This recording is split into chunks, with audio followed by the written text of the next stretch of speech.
Bonjour et bienvenue dans l'antre d'une autrice, d'une rêveuse et d'une lectrice.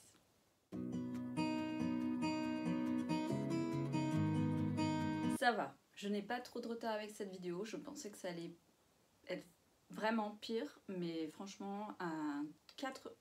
non, même 3 juillet, nous sommes le 3 juillet, du coup, c'est la date parfaite en fait pour un bilan de juin. Et l'intro est un peu confuse, je l'avoue. Alors on va passer direct au bilan de juin avant de partir dans des délires. Alors ce mois-ci j'ai lu 12 livres. 12 livres, c'est le record encore de cette année. Bon, il y avait des BD et tout ça, mais ça compte comme étant des livres, donc je vais pas m'attarder là-dessus. Les livres que j'ai lus sont La Page Blanche, scénario de Boulet et illustration de Pénélope Bagieux. Ensuite, Joséphine de Pénélope Bagieux et le premier tome de Journal d'un assassin de Martha Wells, en français du coup. Ces 3 premiers tomes n'étaient pas dans ma palle. Alors l'un d'eux était dans ma wishlist, donc le Journal d'un assassin, mais il n'est jamais venu dans ma palle parce que je ne l'ai jamais acheté.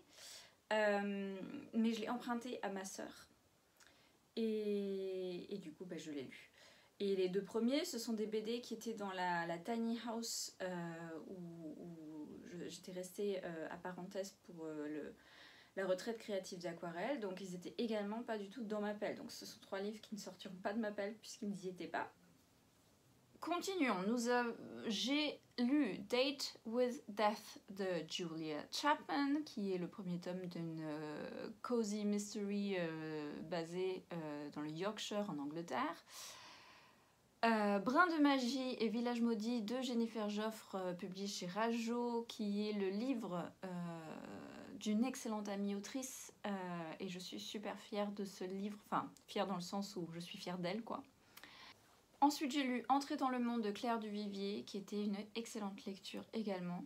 J'ai suivi cette lecture avec Vénère, être une femme en colère dans un monde d'hommes de Taous Merakchi. Ensuite, un peu dans la même vibe de Vénère, mais en roman, on va dire, nous avons Du même sang de Déné Milner, qui était assez poignant. Et après ces 2 livres assez durs, on va dire, je suis allée dans du soft, et du coup j'ai lu Summer at the Castle Café de Donna Ashcroft. J'ai lu Beaulieu et Griffith Enquête, Les mystères de Saqqara de Charlotte Kléber, de Venice Murders de Marian Allingham et Mystery at Hideaway House de Claire Chase. Somme toute, tous ces romans ont été de très bonnes lectures. Bien sûr, il y a eu des moins bonnes lectures. Enfin, je veux dire, les 2 BD, enfin, ça passait sans être quelque chose d'extraordinaire à mon avis, surtout Joséphine, c'était pas vraiment ma tasse de thé. Voilà. Sinon, je suis très très contente des lectures que j'ai faites. J'ai passé un excellent moment et j'ai vraiment dévoré des livres ce mois-ci. Donc pour résumer, j'ai lu 2 BD, 3 numériques, 7 en papier, dont 3 en anglais, 1 livre auto-édité et au total 11 autrices, donc pour 12 livres lus, ce qui est excellent. J'ai rajouté 5 livres, ce qui fait que ma palle, si on ignore de toute façon les 3 premiers livres de ma liste de lecture, il me reste 51 livres dans ma palle. Faisons un point saga. En cours au début du mois, j'avais 21 sagas. Commencé ce mois-ci 3, avancé. Je trouve que avancer à jour c'est à peu près pareil, mais bon c'est vrai qu'à jour implique que les tomes suivants ne soient pas encore sortis. Du coup j'ai 2 sagas qui sont avancées et à jour, et je n'en ai terminé ou abandonné aucune. Du coup ce qui fait qu'au cours de la fin du mois j'ai 24 sagas. Commencer son Journal d'un assassin, Date with Death et Summer at the Castle Café. Je crois que dans Journal d'un assassin il s'agit de 5 livres. Au total, je me trompe peut-être. Date with Death, il y en a 10, donc c'est une sacrée saga. Et Summer the Castle Café, c'est une duologie. Et le deuxième tome se passe à Noël, donc forcément je ne vais pas le lire tout de suite, ça sera pour Noël. Les romans avancés et à jour sont The Venice Murders de Maren Ellingham et Mystery at Hideaway House de Claire Chase. Je crois qu'il s'agit déjà des tomes 12-13 hein, de ces deux sagas. Et les prochains tomes sortent septembre, voire octobre de cette année. Donc, à jour. C'est vrai que du coup, je vous en parle pas beaucoup des livres que j'ai lus. Je vous fais un bilan de lecture, mais mon avis là-dessus, il est un peu passé à côté ces derniers mois-ci. Est-ce que, du coup, je ne vais pas rattraper mon retard, on va dire, des mois précédents, sauf le mois de mai qui a eu 2 vlogs lecture, donc là, c'est bon, vous avez mon avis dessus et tout. Je ne vais pas rattraper mon retard des avis précédents. Mais dites-moi en voyant cette liste de livres si ça vous intéresserait d'avoir mon avis sur tous les livres, voire seulement certains des livres que j'ai lus. Parce que du coup, j'essaierai de faire une vidéo à ce sujet-là. Ou alors je vous ferai vraiment à la fin de l'année mon avis sur, je sais pas. Pourquoi à la fin de l'année d'ailleurs? Je pourrais faire ça là maintenant, puisque c'est la moitié de l'année. Peut-être que je vous refais mon avis vraiment de mes meilleures lectures de ces premiers 6 mois. C'est peut-être pas une mauvaise idée ça, hein? Dites-moi ça en commentaire. Passons du coup à ma pile à lire du mois de juillet. Et comme d'habitude, j'ai fait ici une petite page Bugeaud avec les lectures, enfin les 7 lectures que j'ai l'intention de lire. Après, je me limite pas, hein, mais ça, ce sont les 7 lectures que j'aimerais vraiment lire ce mois-ci.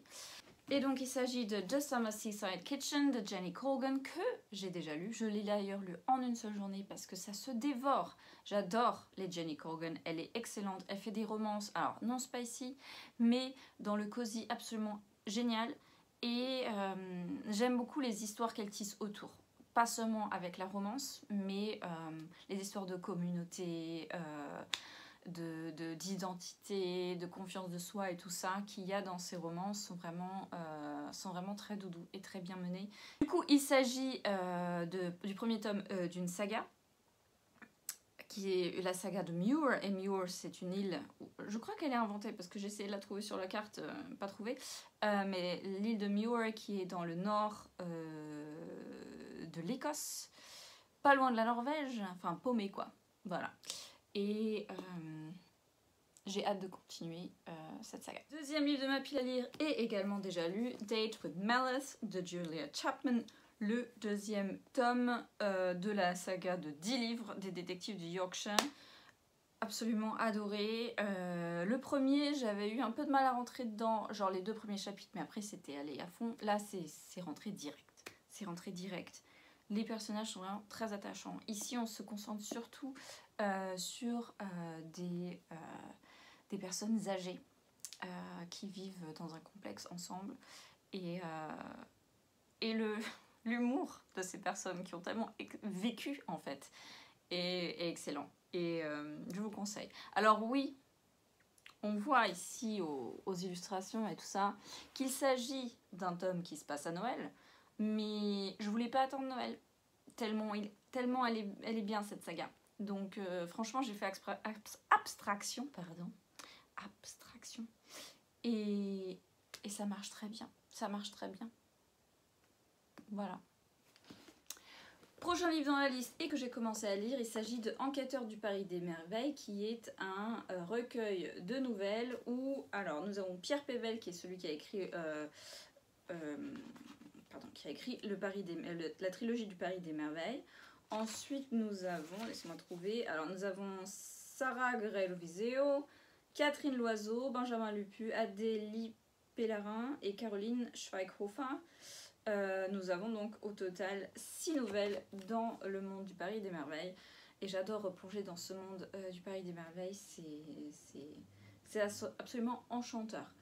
Ces dernières années, j'ai redécouvert Paris, on va dire, parce que j'ai certes étudié dans la banlieue parisienne, mais je suis rarement allée à Paris même, parce qu'à chaque fois, payer le ticket de RER et tout ça, c'était pas la joie. Et du coup, j'ai vraiment peu profité de Paris en tant qu'étudiante, mais maintenant que ma sœur y vit et que je vais la voir régulièrement, c'est vrai que je découvre Paris d'une autre façon. Et ça me plaît, même si je n'aimerais pas du tout y vivre, hein. Mais ça a un certain charme. Le charme que j'entendais tout le temps, dont j'entendais tout le temps parler et que je me disais mais non mais je le vois pas du tout. Là je commence à le voir. Et c'est vrai qu'en lisant ça à côté, on visualise les choses différemment et c'est vraiment... Là j'aimerais tellement rentrer dans ce livre et découvrir ce Paris des merveilles. C'est absolument magique. Ensuite, je vais attaquer ce recueil de nouvelles, pour le coup, du même auteur, qui sont Histoire jamais entendue dans un pub irlandais de Tom O'Barley, qui est un livre qui m'a été offert pour mon anniversaire dans une box Cube par une amie à moi qui vit en Irlande et que je vais rendre visite en octobre. Du coup, je me suis dit, allez, je vais commencer à lire ces livres-là et j'ai choisi celui-ci comme début, avec ce joli petit mouton-là, voilà. Ensuite, un livre qui est dans ma palle depuis un certain moment puisque je l'ai rajouté dans le cadre de mes recherches pour mon livre fan que je suis en train d'écrire. Il s'agit de L'intelligence des plantes de Stefano Mancuso et Alessandra Viola. J'ai très hâte de me plonger dedans pour découvrir à quel point les plantes sont intelligentes, comment est-ce qu'elles communiquent entre elles et tout ça, et voir si je peux en tirer vraiment de l'inspiration véridique et scientifique pour mon roman de fantasy. Ensuite, on retourne à mes amours de fantasy avec Dernier jour d'un monde oublié de Chris Vuklisevich. J'avais énormément aimé Du thé pour les fantômes de cette autrice alors qu'elle avait écrit plus tard et du coup voilà, je me suis procuré celui-ci qui a gagné un prix. D'ailleurs, je ne sais plus lequel. Ah oui, non, a gagné un concours et du coup a été publié grâce à ce concours. Et j'aime beaucoup la plume de cette autrice et du coup j'ai très hâte de me plonger dedans, même si je ne sais pas vraiment de quoi ça parle, à part le fait que le titre dévoile un peu que c'est peut-être la fin du monde, je ne sais pas. Ensuite, un livre qui est depuis très longtemps dans ma pile à lire parce que je l'ai reçu il y a je crois 2 ans quand je commandais encore la box Owl Crate et puis j'ai arrêté parce que la moitié des trucs que je recevais ne me plaisaient pas. Et c'est cher, je veux dire, la livraison était aussi chère que la box en soi, ce qui est bien dommage. Et voilà, bref, aparté à part. J'ai What the River Knows de Isabelle Ibanez, qui a déjà été publié en France, je ne sais plus par quelle maison d'édition. En tout cas, c'est un très bel objet livre. Ça se passe en Égypte, donc on a ici une couverture avec des dorures absolument magnifiques et le côté Égypte m'a toujours énormément plu, même si ça fait longtemps que... Enfin, longtemps. J'ai lu au mois de juin, comme vous l'avez vu. Mais avant ça faisait longtemps que je lisais rien sur l'Égypte. Alors que c'était quelque chose qui m'avait toujours passionnée en tant que gamine et jeune ado. Du coup, on va voir comment celui-là me plaît. Il s'agit d'un premier tome. Je crois qu'il y en a 2. Du coup, ça m'énerve un peu parce que j'ai lui en beau, quoi. Et s'il me plaît et que je veux me procurer le 2, bah, ce sont des éditions différentes. À moins que Owl Crate le vende séparément, juste le tome 2, je ne sais pas. En tout cas, je vais le lire. Et c'est tout pour ma pile à lire. Voilà, c'est tout pour cette vidéo. Je pense que la prochaine que vous aurez sera le Media Book Freakout Tag, que je n'ai jamais fait. Du coup, je suis assez contente de me lancer cette année.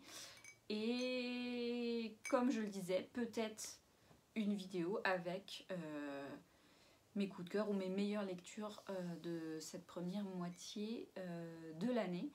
Dites-moi en commentaire si ça vous tente. Et même si ça vous tente pas, peut-être que je le ferai quand même. Voilà. J'espère qu'il fait un peu moins chaud chez vous maintenant comparé au premier jour de juillet, parce que là c'est vrai que ça... Il fait encore chaud, mais ça va mieux. On supporte un peu mieux la chaleur. Du coup, je vais me plonger dans la lecture de Enquêteur du Pays des Merveilles, parce que je suis en plein milieu d'une nouvelle, et franchement, les nouvelles, ça se lit vite. Pourquoi m'arrêter? Hein, pourquoi? Bref. Et peut-être faire un peu de rangement, un peu d'écriture, je ne sais pas encore. En tout cas, je vous souhaite d'excellentes lectures, de passer un excellent mois de juillet, et je vous dis à la prochaine vidéo. Allez, ciao!